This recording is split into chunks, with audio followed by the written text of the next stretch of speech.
Bapak Ibu, Assalamualaikum warahmatullahi wabarakatuh. Waalaikumsalam warahmatullahi wabarakatuh. Bismillah, alhamdulillah, wassalatu wassalamu ala rasulillah Muhammad ibn Abdillah wa ala alihi wa ashabihi wa mawala, amma ba'd.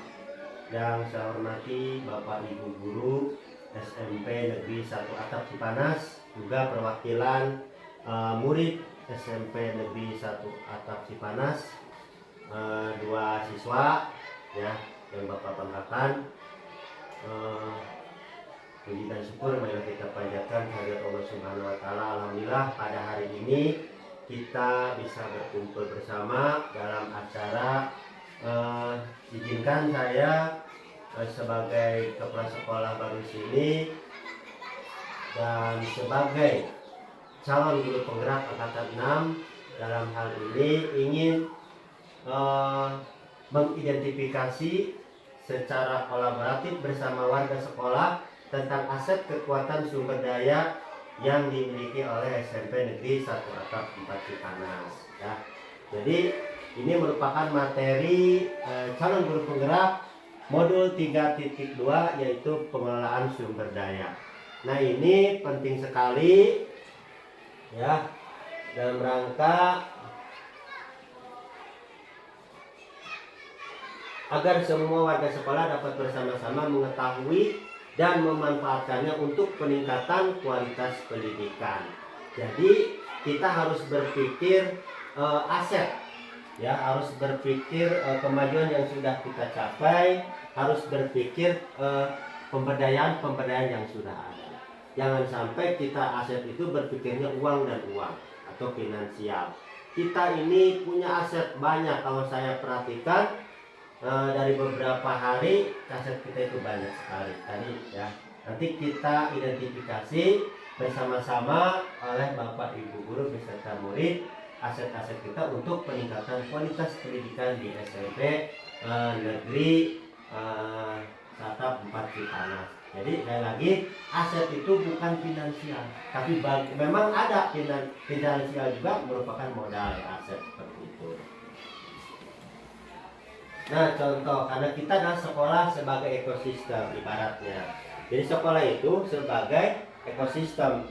Jika diibaratkan sebagai sebuah ekosistem, sekolah adalah sebuah bentuk interaksi antara faktor biotik, unsur yang hidup, dan abiotik, unsur yang tidak hidup. Kedua unsur ini saling berinteraksi satu sama lainnya sehingga mampu menciptakan hubungan yang selaras dan harmonis. Nah, apa saja faktor-faktor biotik yang ada dalam ekosistem sekolah? Di antaranya adalah murid, kepala sekolah, guru, staf, tenaga kependidikan, pengawas sekolah, orang tua, masyarakat sekitar sekolah, dinas terkait, dan pemerintah daerah.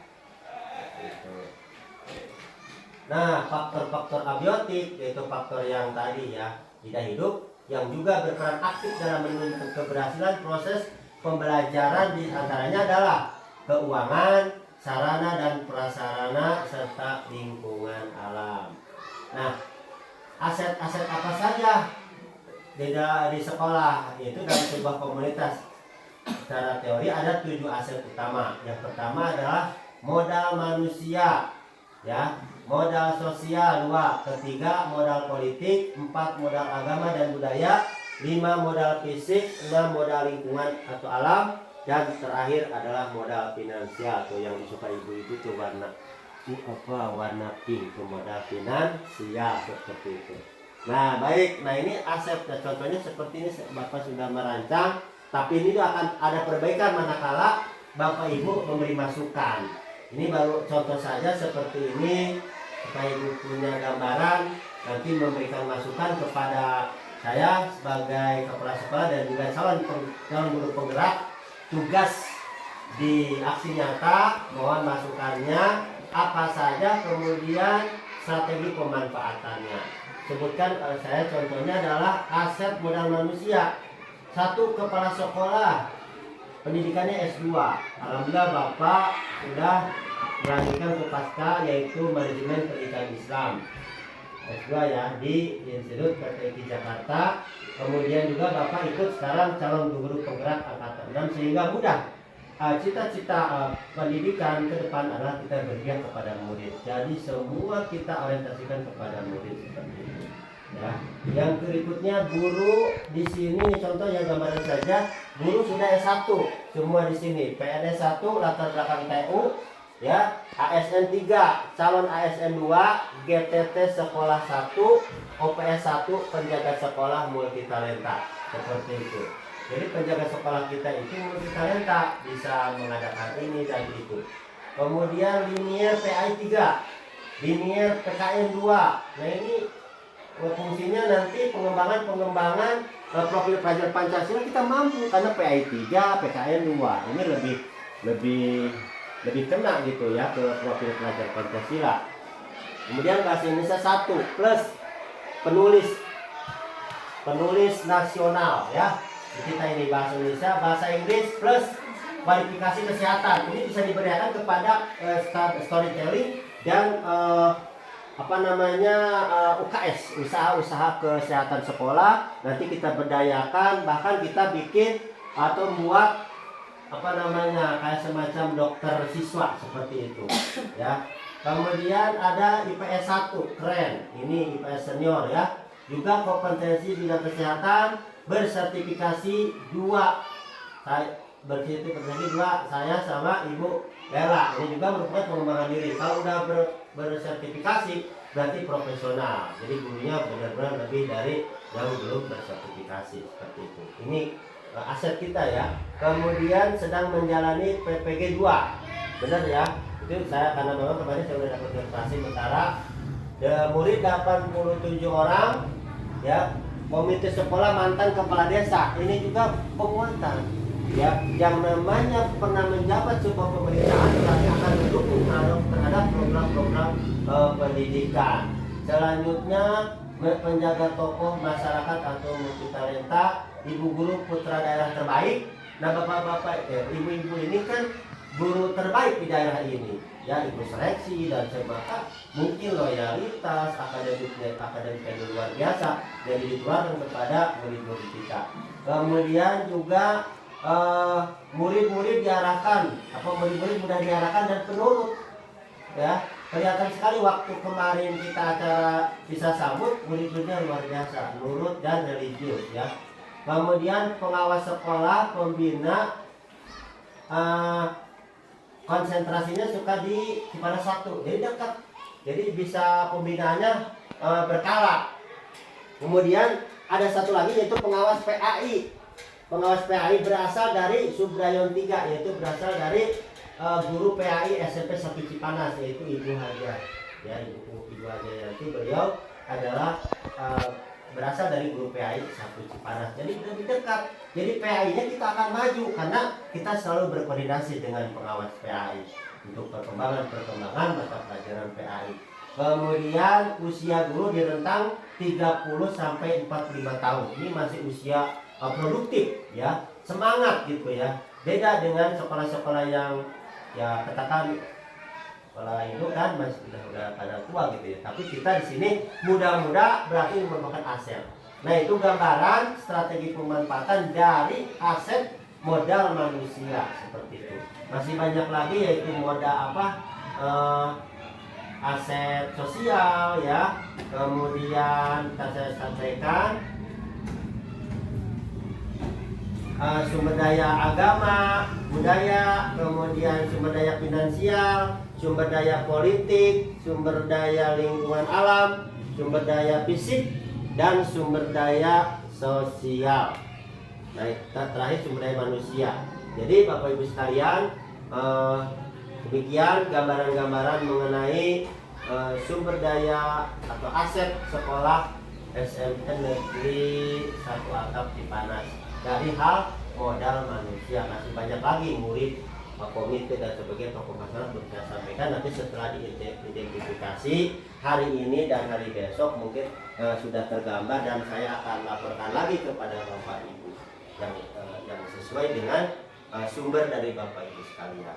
Baik, itu saja. Silakan kepada Bapak Ibu untuk memberikan masukan apa saja aset-aset yang ada di sekolah ini. Contoh seperti pesawahan juga merupakan aset, itu alam ya, seperti itu. itu. Baik modal budaya dan sebagainya itu kan aset. Insya Allah kalau kita sudah berbicara aset, ya, berbicara hal-hal yang positif, kita berdayakan. Jadi jangan terpaku kepada uang dan uang, ya. Padahal itu tidak menjadi jaminan, ya.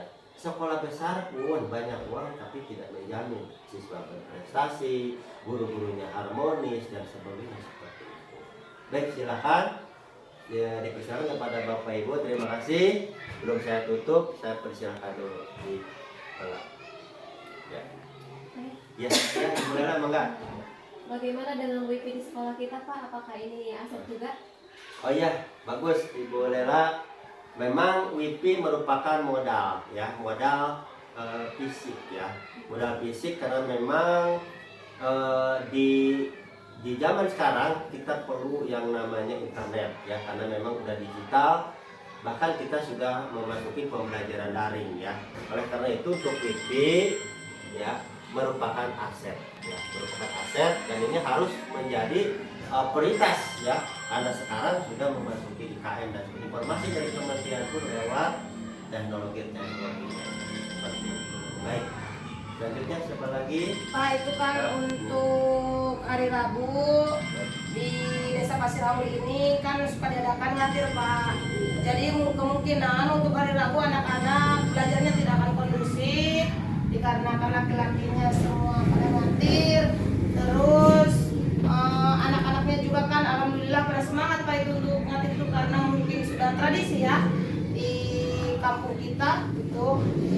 Jadi bagaimana itu kondisinya? Anak-anak kan sekolahnya tidak kondusif, Pak. Oh iya, bagus Ibu Haja, ya, Ibu Haja En, mengenai kegiatan ngatir di lingkungan masyarakat, ya, di sekitar kita. Nah, itu merupakan aset, Bu.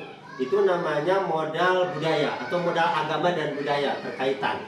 Nah, itu bagaimana anak bisa bersosialisasi dan juga itu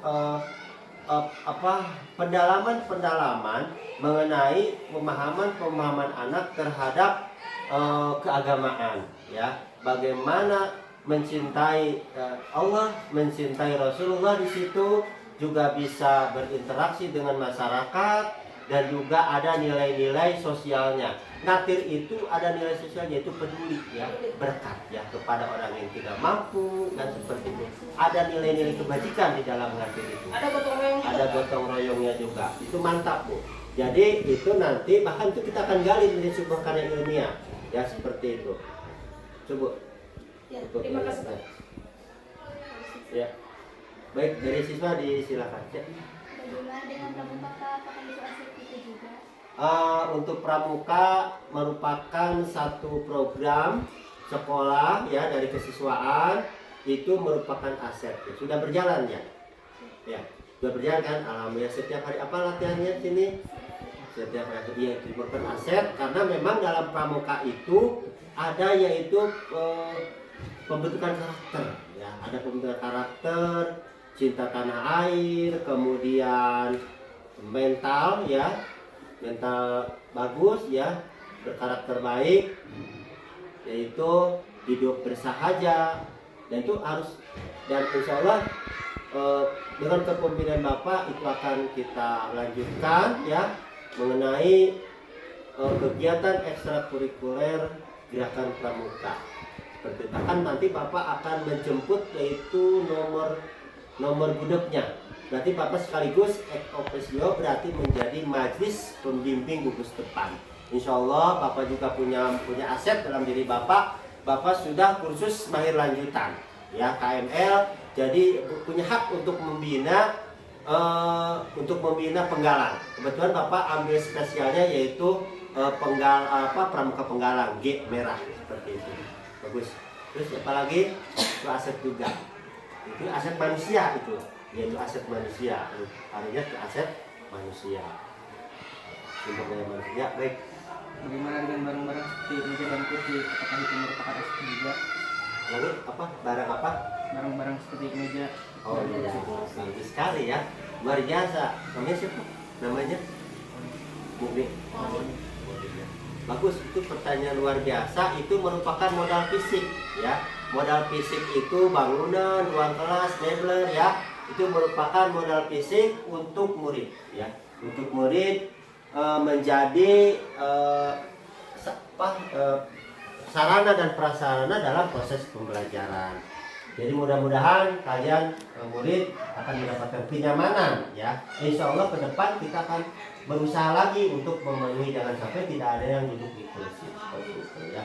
Nanti Bapak beserta TU ya kepegawaian akan mengusahakan ya, baik itu mengajukan maupun menyisihkan dari keuangan benda bos itu ya, akan disisihkan ke hal-hal sarana dan prasarana untuk kebutuhan murid.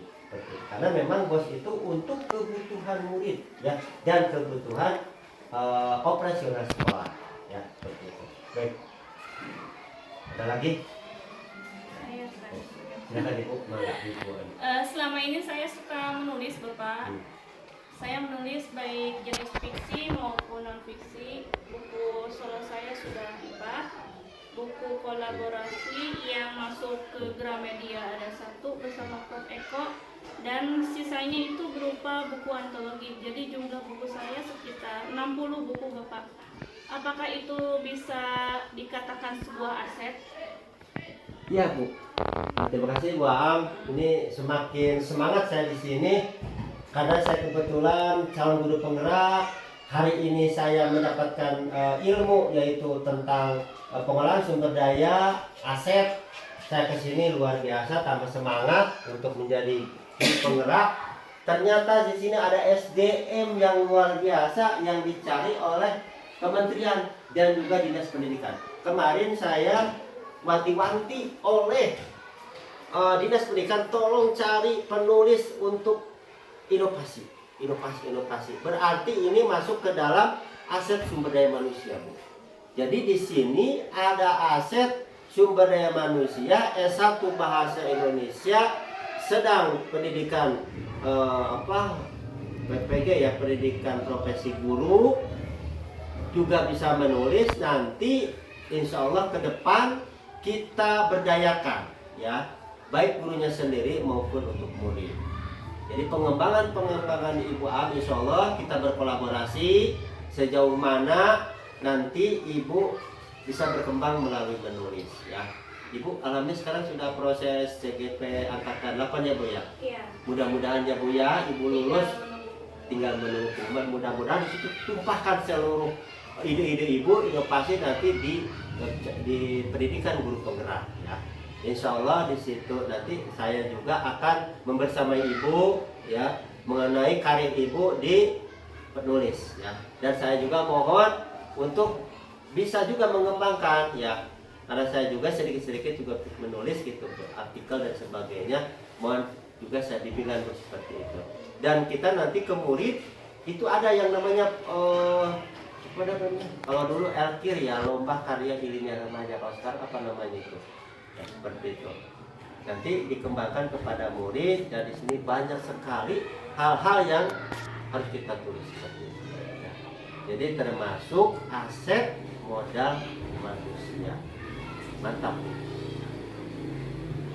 Ada lagi, Bapak?